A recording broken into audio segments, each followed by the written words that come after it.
Bueno, hoy vamos a ver lo que es la crisis de los misiles en Cuba.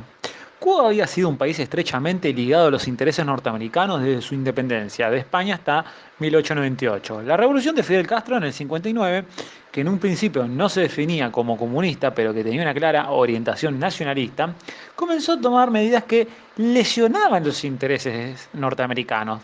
La reacción de Washington fue inmediata. Una ruptura de relaciones en el 61, una imposición de un bloqueo económico, excluyó a Cuba de la OEA y organizó mediante operaciones secretas de la CIA una fallida invasión de emigrados anticastristas en Bahía de los Cochinos. En ese contexto, el régimen de Fidel Castro viró hacia una aliación o alianza con el bloque soviético y el establecimiento de una dictadura comunista en la isla. En octubre de 1962, aviones espías norteamericanos, los conocidos U-2, detectaron la construcción de rampas de misiles y la presencia de tropas soviéticas. Para el 22 de octubre, con el apoyo claro de sus aliados occidentales, Kennedy tomó una medida de gran dureza que establece una cuarentena defensiva, es decir, un bloqueo de la isla desplegando unidades navales y aviones de combate en torno a Cuba. Si los navíos soviéticos intentaran forzar el bloqueo, el conflicto armado entre las dos superpotencias estaba servido.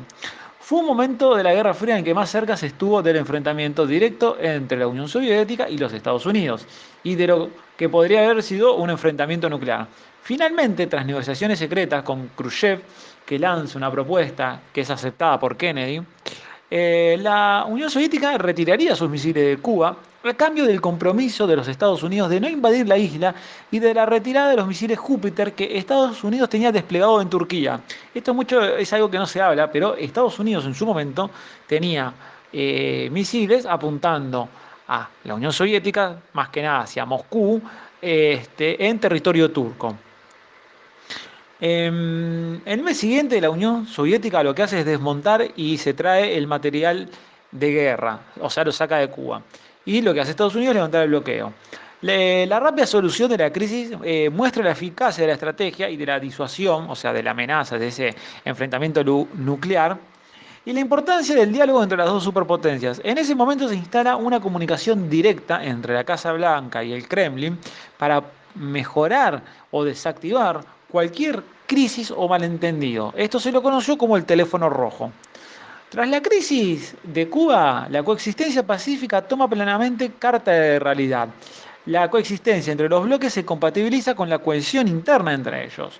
Por un lado, Macmillan y De Gaulle, que estos eran los representantes de Inglaterra, o sea, el primer ministro de Inglaterra, y de Gaulle, que es el primer ministro, o sea, el que sería el presidente de Francia, apoyan a Kennedy. Y por el otro lado, la Cuba de Castro, de Fidel Castro, se convierte en un fiel aliado de Moscú, a cuyos intereses expansionistas va a servir en los años 70, enviando cuerpos militares a lo que sería a Angola y Etiopía.